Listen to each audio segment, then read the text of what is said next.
Sir கடந்த 2 தினங்களா அ delta மாவட்டங்கள்ல பெய்து இருக்கக்கூடிய கனமழை ம். மிகப்பெரிய பாதிப்பை ஏற்படுத்தி இருக்குங்கிற மாதிரியான அ தொடர்ச்சியாக விவசாயிகள் வந்து அ பேசிக்கிட்டு இருக்காங்க.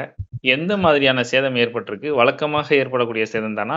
என்ன மாதிரியான சேதத்தை விவசாயிகள் சந்திச்சிருக்காங்க? ஆமாங்க. நீங்க 2 நாளுங்கிறத விட 1 நாள் சேர்த்துக்கலாம் 3 நாளா. ஏன்னா சரி. 3 நாளா தான் இங்க பெஞ்சுட்டு இருக்கு டெல்டாவுலாம். ம், இப்ப குறிப்பா டெல்டாவுல இருக்க நாகப்பட்டினம், திருவாரூர், தஞ்சை மாவட்டங்கள், மயிலாடுதுறை அதெல்லாம் ரொம்ப மோசமா பாதிச்சிருக்குங்க. ம், இது எப்படின்னா ஒரு ஒரு டெல்டாவுல மட்டுமே 1,00,000 ஏக்கர் குறுவை வந்து சாகுபடி பண்ணியிருந்தாங்க. ம், 1,00,000 ஏக்கர். அதுல வந்து 2,00,000 ஏக்கர் சம்பா வந்து இப்ப இளம் பயிரா சின்ன பயிரா இருந்துகிட்டு இருந்துச்சு இருக்கு. ம், ம், அதை வந்து இப்ப அது எல்லாமே மொத்தத்துக்கு சேர்த்து எல்லாமே இப்ப பாழா போய் தண்ணியில மிதக்குது எல்லாமே. ரொம்ப விவசாயிகளுக்கு வந்து ஆஹ், பெரிய பேரிடர் தான். எப்பொழுதும் இருக்கிறதுங்கிறத விட இது இந்த தடவை வந்து கொஞ்சம் அதிகமா இருக்கு. ம், இதுக்கு காரணம் பாத்தீங்கன்னா நம்ம ஆறுகள் எல்லாம் முன்கூட்டியே கொஞ்சம் தூர் எடுத்திருந்தாங்கன்னா, தூர் வாரி இருந்தாங்கன்னா அந்த தண்ணி எல்லாம் வடிஞ்சிருக்கும். ம், அந்த தண்ணியை வடிகிறதுக்கு வந்து அவங்க முன்னாடி எப்பொழுதுமே செய்யற இவங்க இந்த அரசாங்கம் வந்து ரொம்ப மோசமா எப்பொழுதுமே விவசாயிகளை பத்தி கவலைப்படாது, ஒன்றும் அந்த அளவுக்கு ரிஸ்க் எடுக்க மாட்டாங்க. ம், அதே மாதிரி இந்த வருஷமும் வந்து அந்த தூர் எடுக்காததுனால ஒவ்வொரு ஊர்லயும் பாத்தீங்கன்னா இப்ப குறிப்பா ஒரு சாதாரண உதாரணத்துக்கு சொல்ல போனோம்னா நம்ம வேதாரண்யத்துல பாருங்க. ம், வேதாரண்யத்துல தாணிக்கோட்டம் பக்கத்துலங்க தாணிக்கோட்டம் முள்ளியாறுன்ட்டு ம், ஒரு வாய்க்கால் இருக்கு. அதுல வந்து இந்த வெங்காய தாமரை அப்படி இந்த தண்ணியை வடிய விடாம தடுத்துக்கிட்டு இருக்கு. ம். அதெல்லாம் வந்து அங்க இருந்து நம்ம விவசாய சங்கத்துல உள்ளவங்க சொல்றாங்க. இருந்தாலும் நம்ம போய் என்ன செய்ய முடியும்? ஒரு உடனடியான உதவின்னா ஏதாவது போய் செய்யலாமே தவிர இதெல்லாம் நம்மளால செய்ய முடியாது பாருங்க. ம். அந்த மாதிரி ஒரு ரொம்ப மோசமான இந்த ஆட்சியாளர்களுடைய தவறால இந்த வருஷம் வந்து விவசாயிகளுக்கு மிகப்பெரிய அளவுல பாதிக்கப்பட்டிருக்குங்க. ஒரு 3,00,000 நம்மளுக்கு வந்து சாதாரணமாவே ம்.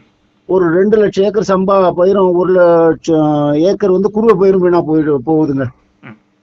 கொள்முதல்ல மிகப்பெரிய குளறுபடிகள் நடந்திருக்கு. குறிப்பா வந்து கொள்முதல் நிலையங்கள்ல வந்து டைரக்ட்டா வாங்கக்கூடிய இடங்கள்ல கொள்முதல் அளவு குறைக்கப்பட்டிருக்கு.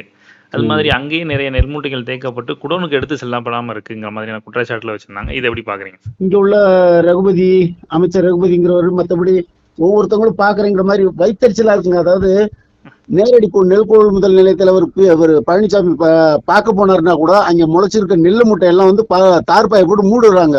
ம், அதாவது அவர் பார்வையில படக்கூடாது அப்படிங்கிறத போய் போட்டு மூடி வச்சிருக்காங்க. ம், ம், அப்புறம் நாங்க விவசாயிகள் எல்லாம் போய் பார்த்து அதெல்லாம் எடுக்க சொல்லி அப்புறம் பார்த்த பிறகு ம், அந்த மாதிரி அவர்கிட்ட நம்மளுடைய சூழ்நிலை வந்து அவர்கிட்ட காட்டுறதுக்கே விட மாட்டேங்கிறாங்க. ம், அவர் அமைச்சர் எம்ஆர்கே பன்னீர்செல்வம் சொல்றாரு, லேசா முளைச்சதுக்கு இவ்வளவு சத்தமா அப்படிங்கிறாரு கேட்கிறாரு. ம், முளைப்புக்கு என்ன காரணம்னு தெரியுமா அப்படின்னு கேட்கிறாரு. இதெல்லாம் ஒரு ரொம்ப மனவேதனையா இருக்கு. அதாவது விவசாயிகள் வந்து நொந்து போய் நிக்கிற நேரத்துல ம், இந்த மாதிரி எல்லாம் ஒரு பொறுப்பு இல்லாம அமைச்சர்களும் மத்தவங்க அவரு முதலமைச்சருக்கு தான் என்னமே தெரியாது. அவர் வந்து விவசாயினால என்ன அவங்க குடும்பமே வந்து விவசாயங்கிற அதாவது நெல் வந்து எந்த மரத்துல காய்க்குதுன்னு கேட்ட குடும்பம் அது. ம், அந்த மாதிரி உள்ளவங்க வந்து இப்ப இவங்க நம்மளை வந்து உதாசீனப்படுத்துறது ஒன்றும் பெரியது இல்லை. இருந்தாலும் ஒவ்வொரு முறையும் அந்த அவங்களுடைய அலட்சியத்தினால விவசாயிகள் வந்து ரொம்ப பரிதாபமான நிலைக்கு தள்ளப்பட்டு இருக்கோம். ம், மீண்டும் மீண்டும் அவங்க அதை வேலையை தொடர்ந்து செஞ்சுக்கிட்டு இருக்காங்க. ம். முதலமைச்சரோ இல்ல அமைச்சர்களோ என்ன சொல்றாங்க அப்படின்னா, கடந்த ஆட்சியை விட கொள்முதல் வந்து நாங்க அதிகப்படுத்தியிருக்கோங்கிற மாதிரியான ஒரு தகவல சொல்லிட்டு இருக்காங்க. ஐயா அதெல்லாம் இல்லைங்கய்யா. மூட்டைக்கு 40 ரூபா மூட்டைக்கு இது வந்து கணக்கு சொல்றதுல வந்து திமுக மிரட்டி யாருமே கணக்கு சொல்ல முடியாதுங்க. அது நல்ல கணக்கோ கெட்ட கணக்கோ ம், சரி அப்படி சொல்றாங்க. அப்ப அந்த கொள்முதல் செஞ்ச நெல்லை என்ன பண்ணிருக்காங்க? முளைக்க விட்டுருக்காங்களா? ம், வந்து கொள்முதல் செஞ்சிருக்கதா சொல்றாங்க, பீத்திக்கிறாங்க. ம், இவங்க வந்து அந்தந்த நேரத்துல பக்கத்துல உள்ள விவசாயிகள்லாம் அந்த ஒரு இந்த டிபிசியில நெல் போட முடியாத பக்கத்து ஊர் கிராமத்துக்கு அடுத்த ஊருக்கு நெல் ஏற்றி கொண்டு போய் போட்டு நம்மளுக்கு வேற வழி இல்ல, மழை வந்துருச்சு, நம்ம பாதிக்கப்பட்டு போயிடுவோங்கிறதுனால நெல்லை கொண்டு போய் ஒவ்வொருத்தருமே 10 கிலோமீட்டர் 5 கிலோமீட்டர் அந்த அளவுக்கு போய் டிராக்டர் எடுத்து கொண்டு போய் எல்லாத்தையுமே நெல்லை கொடுத்தது வந்து விவசாயிகள். ம், அதாவது நம்ம பாதிக்கப்பட்டுங்கிறதுக்காக பயந்து ஓடி போய் மழையில மாட்டிக்க கூடாதுன்றதுக்காக கொடுத்தாங்களே தவிர அவங்க வந்து நேரடியா ம், ஒரு இடத்துல உடனடியா என்ன பண்ணலாம், ஒரு இன்ஸ்டன்ட்ல என்னென்னமோ செய்யறாங்களோ இன்ஸ்டன்ட் அப்படிங்கிற மாதிரி ம், ஏதோ ஒரு இடத்த திறந்து ஒரு நெல் எடுத்தோம் அந்த மாதிரி எல்லாம் கிடையாது. ம், இல்ல விவசாயி நெல் விளை வச்சிருக்காங்கன்னா வயல்ல வந்து எடுத்ததெல்லாம் கிடையாது. அது தனியார் தான் எடுப்பாங்க. ம், இவங்க வந்து விவசாயிகள் கொண்டு போனதை வந்து அது மழையில நனைய வச்சு வேணும் வேணாங்கிற மாதிரி ரொம்ப கொடுமைப்படுத்தி 17% இருக்கணும் இப்ப ஈரப்பதம் அப்படின்னு எல்லாம் கேட்டு ம், அதெல்லாம் முடியாம அப்படியே தேவைக்கு அதிகமான கமிஷன் லஞ்சத்தை கொடுத்து அவங்களுக்கு போட்டுட்டு வந்ததை வந்து பீத்திக்கிறாங்க. அதை பீத்திக்கிட்டதுலயே தப்பு இல்லை. சரி, கொள்முதல் செஞ்சாங்கனால அந்த கொள்முதல் செய்யப்பட்ட நெல் என்னாச்சு? ம். எல்லாம் முளைச்சி வீணா போச்சாங்க. ம். இல்ல ஐயா சொல்லுங்க. பல இடங்கள்ல வந்து கொள்முதல் நிலைய வாசல்லே நிறைய நெல் மூட்டைகள் வந்து குவித்து வைக்கப்பட்டிருக்குங்கிற மாதிரியான ஒரு புகார் இருக்கு. இதை எப்படி பாக்குறீங்க? ஐயா அதாங்க ஐயா, இப்ப ஒண்ணும் இல்ல, வந்து ஒரு சாதாரணமா பல இடத்துல அதுக்கு வந்து இப்ப நம்ம திருவாரூர்ல வெண்மணி ஒரு கிராமம் இருக்குங்க ஐயா. ம். வெண்மணியில போய் பாருங்க, அந்த இடத்துல வந்து செய்யப்பட்ட நெல் வந்து எவ்வளவு எந்த அளவுக்கு எல்லாம் முளைச்சு போய் எல்லாம் முட்டு கட்டி அப்படியே அப்படியே அவிஞ்சு போயிருக்கு. ம். நாம 3 மாதம் 4 மாதம் கஷ்டப்பட்டு உழைச்சு முட்டு வலி செலவு செய்து இவ்வளவு பண்ணி செஞ்சு அந்த கடைசி நேரத்துல அதை அறுத்து கொண்டுகிட்டு வரவும் முடியல. ம். கொண்டுகிட்டு அந்த மாதிரி தப்பி தவறி கொண்டு வந்ததையும் வந்து அவங்க எடுக்காம தாமதப்படுத்தினால இத்தனை லட்சம் ஏக்கர் மூட்டையெல்லாம் இருக்கு. இதெல்லாம் அவங்கள்ட்ட இந்த ஊடகம் பலமா இருக்கிறதுனால எல்லாத்தையும் மறைச்சிட்டு ம். அதை பூசி முழுகுறாங்க. அதாவது விவசாயிகளுக்கு ஆதரவா இருக்கும், நெல்லை நிறைய கொள்முதல் பண்ணிட்டு எல்லா வருஷத்தை விட அதிகமா கொள்முதல் செஞ்சுட்டோம் அப்படிங்கிற மாதிரி சொல்றாங்களுக்கு தவிர இன்னும் கொள்முதல் செய்யப்படாத எத்தனை லட்சம் மூட்டை இருக்கு. ம்.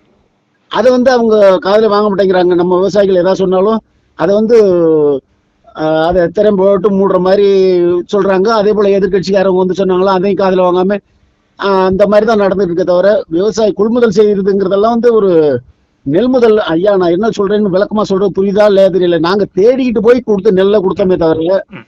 புரியுது. வந்து ஒரு வழிவகை ஏற்பாடு செஞ்சு நம்மளுக்கு நெல் எடுக்கணுங்கிற மாதிரி செய்யல. ம்.